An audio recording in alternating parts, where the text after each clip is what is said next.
Hi there everybody, Jack here again at the Vinyl Voyage. So this is the second neo-psychedelic video that I'll have put out.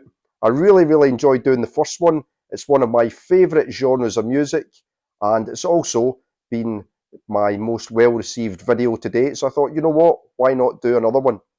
The only problem I've got today is I'm a little pushed for time, so I'm only going to pull 5 albums from my collection. The good thing about these 5 albums is they cover a number of subgenres within modern psychedelic music. So we've got a bit of psychedelic funk, we've got a little bit of acid folk, we're going to have a look at some other things. Some of them are more mainstream, some are a little bit less known, but I hope you enjoy the video. So first up then is Isola de Morte Vivente. Apologies for my poor Italian, but this is by the Hologram People and was released on Dreamlord Recordings. So I was really happy to get a copy of this. It only dropped 2 weeks ago. I managed to get it on Bandcamp. The Hologram People's albums seem to go really quickly, and they push them out in limited numbers. So you've got to be fast if you want to pick them up. But yeah, this is really great. If you've not heard of the Hologram People before then, they are a UK multi-instrumentalist duo made up of Dom Keen and Jonathan Parks, and they put together these amazing fictitious soundtracks indebted to the soundtracks of the 60s and the 70s. So this got this great little obi on this one here. It's described here as ethereal, at times cosmic, down-tempo soundtrack of psychedelic funk of the deepest order, exquisitely produced in the style of the 70s masters, the subtleties of Jean-Claude Varnier with the breadth of David Axelrod. It goes on to say that the drums sound like they could have come out of the dopest library funk records in my collection. Have a little look at that album cover.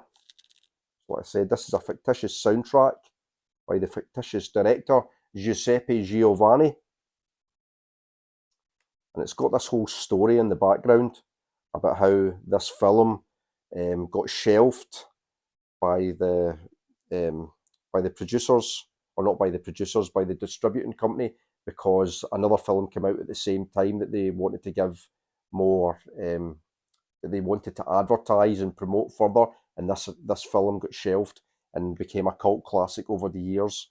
But yeah, it's just really cool. Like I said, you've got this great artwork.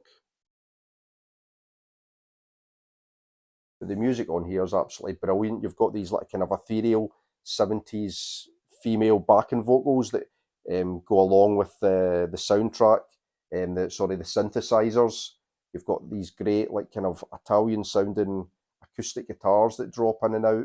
But Night Sweats Part 1 and 2, absolutely great songs. You've got the obligatory love theme called Love in the Jungle. But then if you move on to side 2, that Isola de Morte Vivente, the main theme, is really cool. Jungle Patrol is very psychedelic as well. It's got like lots of little psychedelic sound effects. And then if you go into March of the Dead has all the zombie snarling and all that in the background as well to give it more authenticity. But yeah, really good. This one here comes on nice blue vinyl. But I think there was only 300 of them pressed, and on Bandcamp I think they've gone already. I saw that you could still pick them up on Discogs.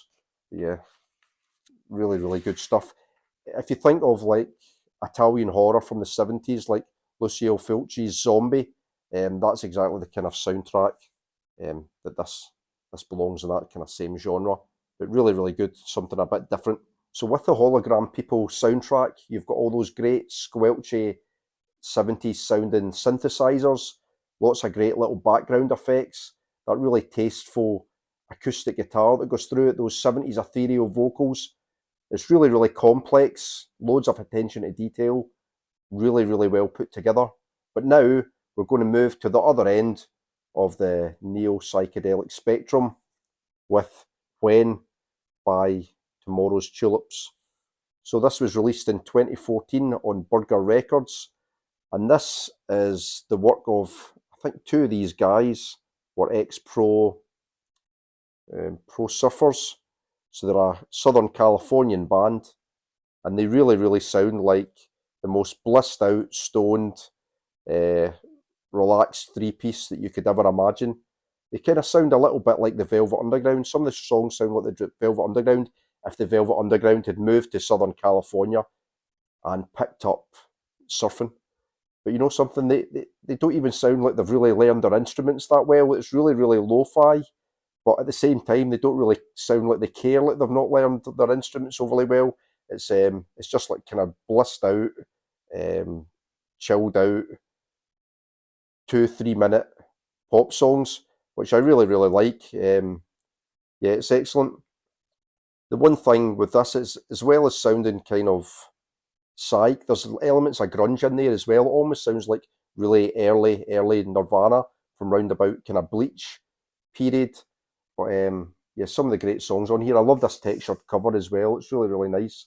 Baby is a little bit upbeat. That's probably their most upbeat song, but then it just gets more down and down and down the more you go into it, with these like really simple chord changes, very, very repetitive, almost to the point where it could put you in a trance. But laying in the sun, track 3, that's very, very Velvet Underground, to the point where around about 1 minute 30 seconds in, I think they could have been sued by Lou Reed's estate because it's got the most Velvet Underground chord change I've ever heard. Glued to You is really good. Confetti and Glue is fantastic as well. Yeah, let me just show you the inside of it. So it comes with a lyric sheet and this picture of the band. But yeah, almost like quintessential Southern Californian stoners. A lot of it I think was recorded live. You've got this nice lyric sheet as well, but yeah, really, really good stuff from Tomorrow's Tulips. So the next one then is really well known.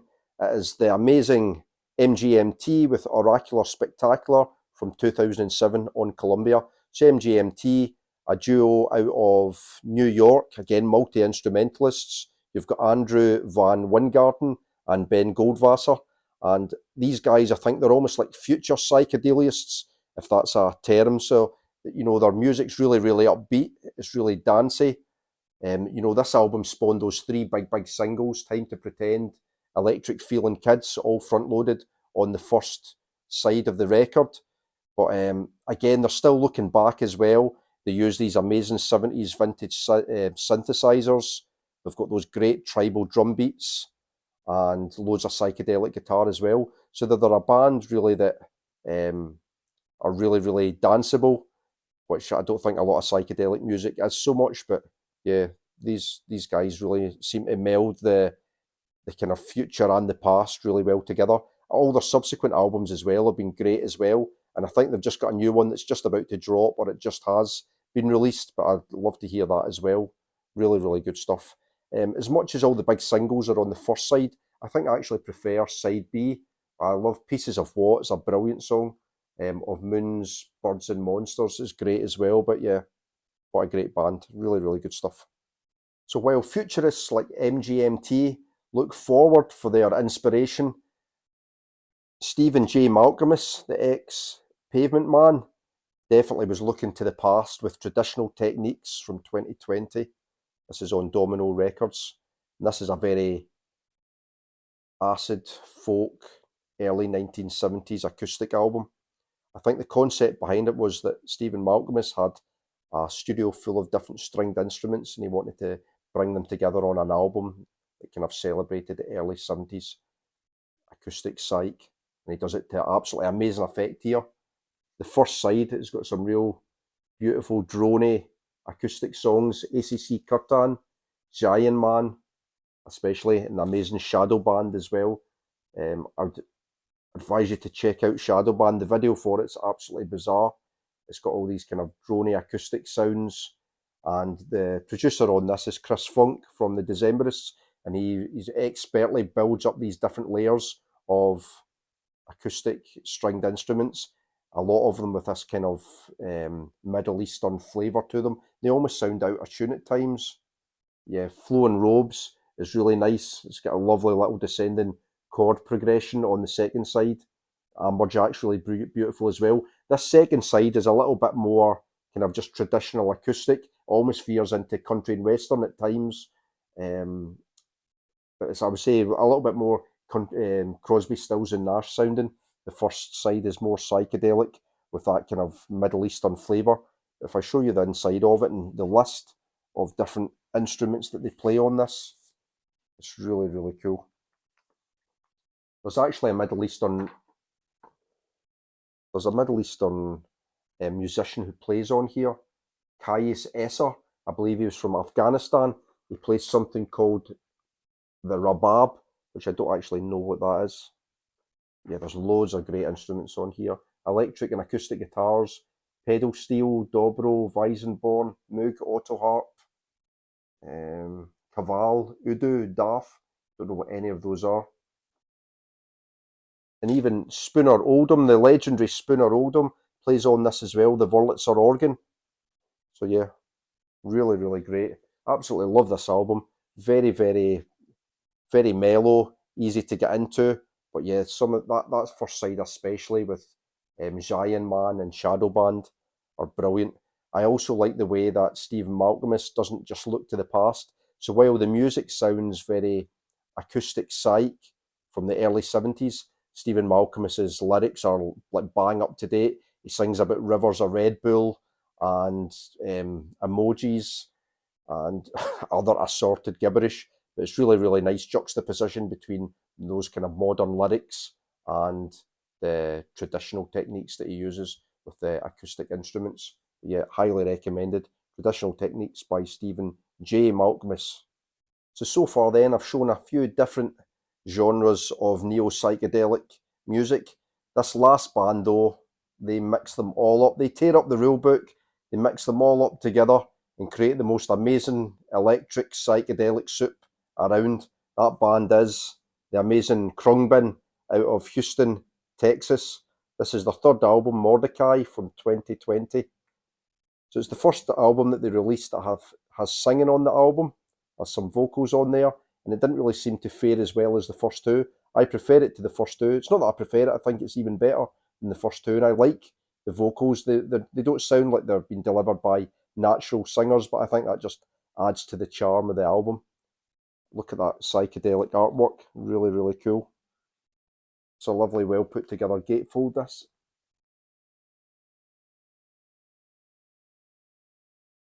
It's just got loads of great songs on here. So if you don't know Kbin, they're a three-piece. They have DJ Johnson providing the beats. They've got, is it Mark Spear on guitar? It's a bit of a guitar virtuoso. He seems to have learned guitar styles from all over the world, from Thailand, from Iran, from Colombia. And then on bass, you've got Laura Lee. I've heard them being described as the beat layer, the guitar slayer, and the hip swayer. Yeah, really, really good band. Time You and I is really good, their second track on here. And Pelota's all sang in Spanish. Yeah, it's just like a lovely mix of like kind of almost like hip hop beats, really funky 70s bass lines. Laura Lee on the bass is absolutely brilliant. And the bass is always right to the fore. And like I said before, the guitar playing's just different class. It sounds, yeah, it just sounds like a mixture of so many different styles. You know, you can hear like Ghanaian high life in there. Cumbia, like kind of Colombian music. Yeah, what a great, great band. That's Mordecai by Kbin. I hope you've enjoyed these psychedelic sounds in this series that I'm calling Psychedelic Soup. I'm hoping to do a number of these videos showing modern psychedelic music in all its different guises. So if you enjoyed it, please give us a thumbs up. Any comments, I'd love to hear them. I'll always respond. And if you could subscribe, that would be absolutely amazing. Then until the next time, see you later.